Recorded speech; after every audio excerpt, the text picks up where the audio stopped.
nos positions, c'est qu'il besoin faire toute la lumière sur l'affaire Sobrino, sur ban contact, sur ban ramification, qui s'en a corrupteur, qui s'en a corrompu, qui s'en a une aidée, qui s'en a une mettre pression et qui s'en a une facilité.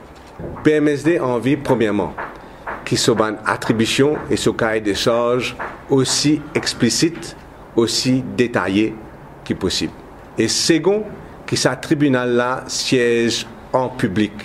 Nous attendons donc la motion du gouvernement, s'il est venu, et suite à ce qu'il me dit là, nous pouvons décider si nous pouvons voter en faveur de ce tribunal-là.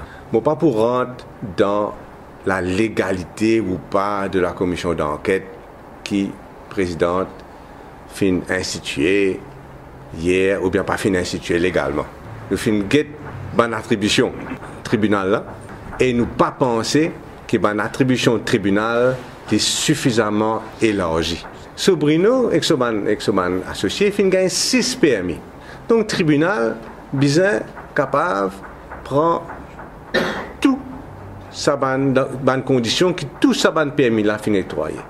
Tribunal fin gagne, comme on me disait tout à l'heure, une tentative de blanchir plus de 1 milliard de roupies dans l'achat immobilier à Maurice. C'est commission d'enquête qui bien guette la tentative qui fin gagner pour blanchir plus d'1 milliard de roupies.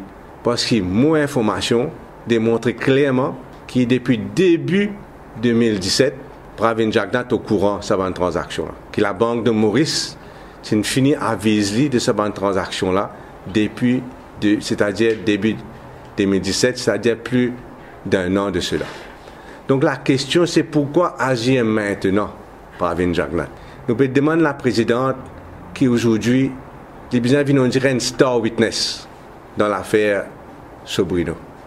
Maintenant, toutes les autres questions concernant suspension ou pas de la présidente, tout ça là, nous pouvons prendre une fois que le gouvernement finit de démontrer clairement qui sont l'intention était. Qui fait Conseil des ministres, en tout cas dans communiquer Conseil des ministres, pas fin gagner rien concernant la présidente. Est-ce qu'il et non là, ma négociation peut dérouler dans une démocratie quand il paraît qu'il y a un premier ministre, un député prime minister, qui vient mentir carrément à la population.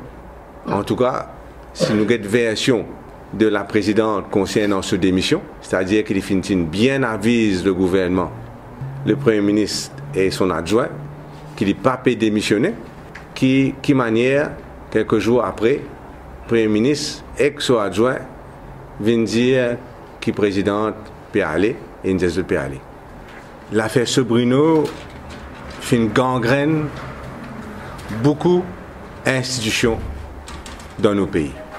À commencer par la présidence, passe par certains au Conseil des ministres, passe par la Financial Services Commission, FSC, passe par Board of Investment, passe par aussi la Banque de Maurice.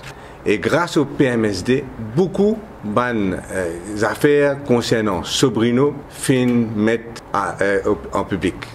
En particulier, je vous rappelle qu'il finit gagner 2 PNQ de ma part. L'autre Sobrino, un en avril 2017, l'autre en juin 2017, un adressé à Pravin Jagnat, l'autre adressé à Sissankar.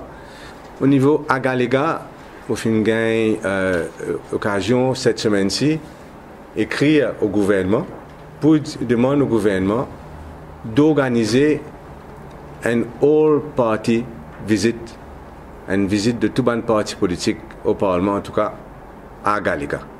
Et nous besoin la transparence, nous besoin que les Mauriciens au courant exactement ce qui se fait là-bas. Et moi aussi dire que si vous êtes refusés, en tout cas, mon point de vue de ban parlementaire, PMSD et les autres, pour joindre moi, le prochain voyage Troketia.